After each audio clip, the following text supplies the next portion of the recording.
Hey, Pups here! I'm gonna put some timestamps up on the screen in case you want to skip to the no commentary gameplay. I don't blame you at all if you want to. But if you would like to talk about the cookie, learn about the kit and the playstyle, stick around and let's have some fun. So this is our string cheese cookie. I did manage to get her up to level 8, which means that both of her passives are open. Now, if you're unaware what passives are, it's basically something that every cookie has.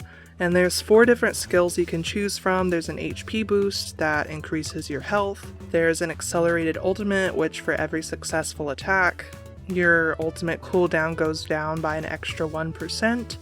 There's increased recovery outside of combat, and then there's increased movement speed while in bushes. Now the thing with passives is you only need to buy them once for each cookie. The other thing with Ovensmash is that there are multiple versions of the same skill, which means that even though you're playing one cookie, there can be multiple ways to play that character, which I think is very interesting. Yeah, there's only one version of her basic attack. It basically just fires her machine gun, and there's a little yellow gauge over her head, where as you expend bullets, it'll go down, and then whenever it goes down, you can't shoot anymore. She can fire continuously, which makes her pretty powerful, and you can change your aim in any direction as you're moving, which is also a very nice basic attack to have.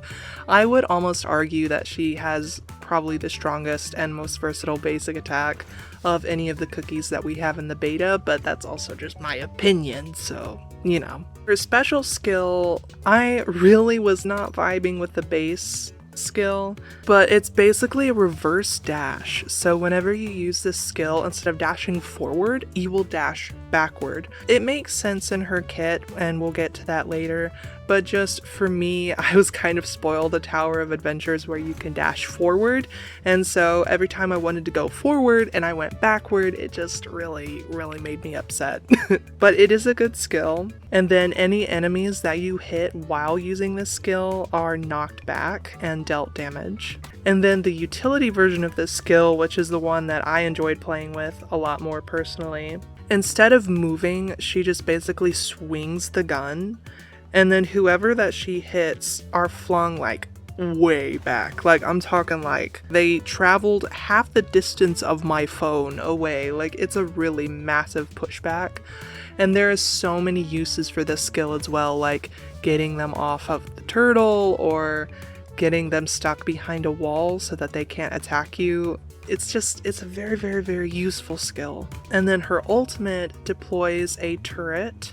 So if you play Tower Adventures, it's kind of like Twisted Donut. You just put down a turret and it fires at the nearest enemy or anything that's within its reach. And its health and its attack scales with your level. So this was a very powerful ultimate, especially if there were certain places where I couldn't get to, like behind a wall, or if I couldn't run to an area fast enough.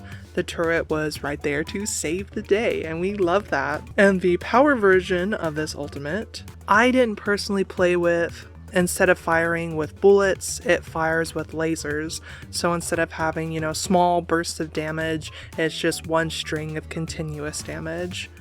That's very cool. I just didn't personally try it out because I didn't find it was worth the coins. But as you can see, at least in the beta version of the game, coins aren't that big of an issue. Now, whenever the game officially comes out, I will imagine that coins will be harder to get. Because they kind of want to make upgrading your cookies more sustainable in the long run. But as far as the beta goes, coins were definitely not one of my problems. And so, playstyle, I would say string cheese is a pretty good balance of being aggressive but also keeping your distance. She's not a really tanky cookie like Madeline or Strawberry Crepe where she can afford to get up in people's face. But there are some instances where chasing down an enemy, especially since her bullets have really long range, can be more beneficial than just letting them go. So being a little bit aggressive here and there, and really the important thing is picking your fights. Like, if somebody is at full health, you probably don't want to chase them down. Below half health or so, it might be worth chasing them down for, but otherwise I think it's going to do you much better to stay alive yourself, being there if your teammates need you. Being a little bit aggressive with a plan is definitely something you want to do, unless you have a specific skill that you're going to use with your charge. Do not be aggressive with string cheese. She's much better as like a more defensive style of character. Not defensive as in like running away and giving the enemy territory, but defensive as in like, you know, respect my space, and if you come in my space, then that's your issue now. You know, that's the kind of playstyle that I think string cheese generally has. But with that being said, she can also be really fun as a stealth character, because if you're hiding in the bushes and somebody walks by you, it's really fun to just walk up and then they have no idea what's hitting them.